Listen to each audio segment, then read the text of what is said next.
we've got two cases we're keeping a very close eye on right now. One of them is in Florida, and that is Judge Eileen Cannon's case. That involves the documents. It's a motion to dismiss. Andy was talking about it earlier. We'll go through that again in a moment. And then the other case is the expectation that an order may be issued imminently, is what they're saying, in the Fulton County motion to disqualify the DA and her office from the prosecution on the RICO charges that she's brought. Harry Hutchinson, our director of policy, is here. Two big cases, Harry, but both of them with serious constitutional overtones. Absolutely. So if we focus initially on the Florida case, President Trump argues that he issued affirmative designations with respect to certain records and documents, and suggested that he had the authority to transport those documents to his Florida residence at his sole discretion. So one of the big issues, I think, at the end of the day, not to get too deeply into the weeds, is the concept of separation of powers. As president, as the executive, he arguably had sole discretion with respect to certain documents, and essentially he asked that his staff move those documents, and the documents were moved in an open and obvious, non-surreptitious way. And so I think the president may indeed be on sound constitutional grounds. Also, it's important to keep in mind that the Presidential Records Act, its recovery mechanism, is arguably exclusively civil in nature. And so one of the things that President Trump has done in bringing this motion is to argue that we have precedent with respect to President Clinton. Yep. And President Clinton made this argument successfully, apparently, many decades ago. All right, so let's go back to this motion to dismiss on the Eileen Cannon case. With Fani Willis, we're waiting for that order to come down. That's going to be definitive. That's appealable, too. But, Andy, again, I want to restate, motion to dismiss for our audience. So it's the first substantive significant motion filed in a case generally. Yeah, what you do if you're a defense counsel, you read the indictment and you see if there's anything that you can dismiss the indictment for. And what they've done in this case is they've gone to Rule 12 of the Federal Rules of Criminal Procedure, and they basically are saying, you haven't pled a crime. There's no crime here. Even if you assume that everything that you say in the indictment is true, still the government has not pled a crime. Why?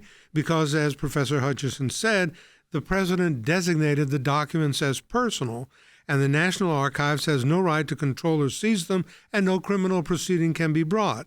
The motion, and I've read it, argues that judicial review by a court of the president's decision to designate them is barred.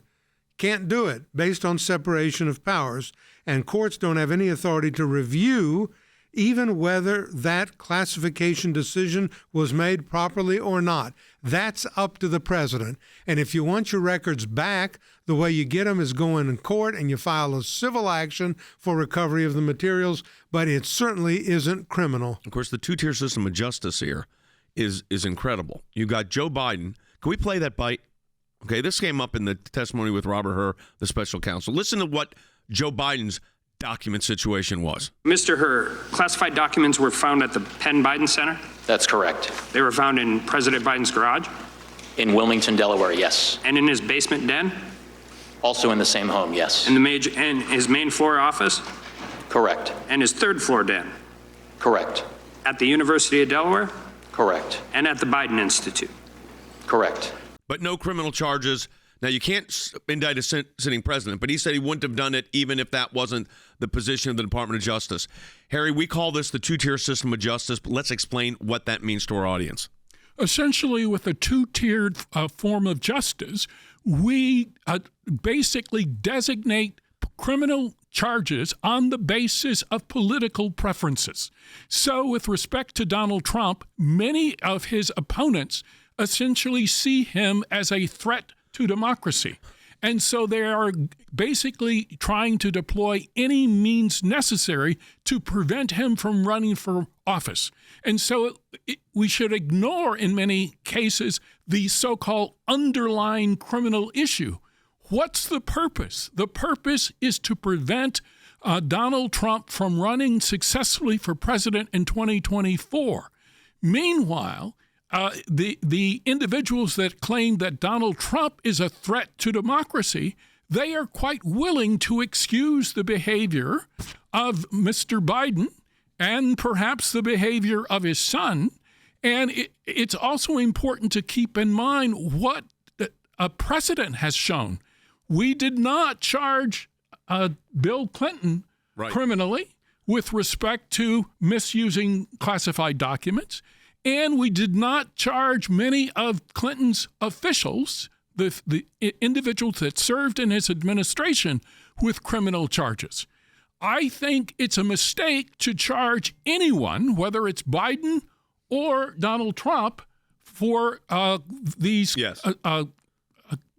charges. Yeah, I think let's get our position out here. I think both of these cases, the case against Joe Biden, although distinguishable because he was not the president, he was the vice president, and the vice president does not have the authority to declassify documents. A president has the authority to do it on his own initiative. That's because of his article of power as commander in chief. He could just do it. That's his right and ability. But in either case, I think this would have been a big mistake bringing criminal cases. Nevertheless, Andy, here we are. We are here with a criminal case against President Trump, which should not be.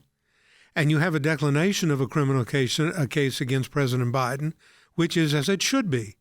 And the reason is not only because he's the president, but because a seasoned prosecutor, former United States attorney for the District of Maryland, said, this is not a case in which I can prove beyond a reasonable doubt that the president had the intent knowingly and willfully to violate the law. But the reality is Biden had documents all over the place. Yeah, interesting that that's the case. I mean, that's why I played that by the multiple locations. But we've got Wes calling from Tennessee on line one. Wes, go ahead. You're on the air. Hey, yeah, two quick questions about two separate cases, really three. The first one is, while, I think everyone agrees that the classified documents case is bogus down in Florida, if you're Team Trump and your ultimate goal is postponing this D.C. trial till after the election, does it not benefit Trump more tactically if Judge Cannon does not dismiss this case yet, just to play with the calendar? No, because if he dismissed it, if they dismiss the case, okay, so I want to be clear on this. If the case is dismissed, it can be appealed, but there would be no way there'd be a trial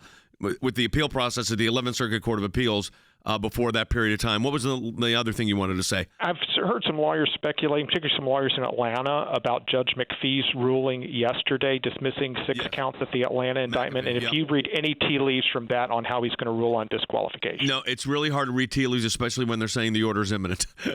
So nobody wants to go on record.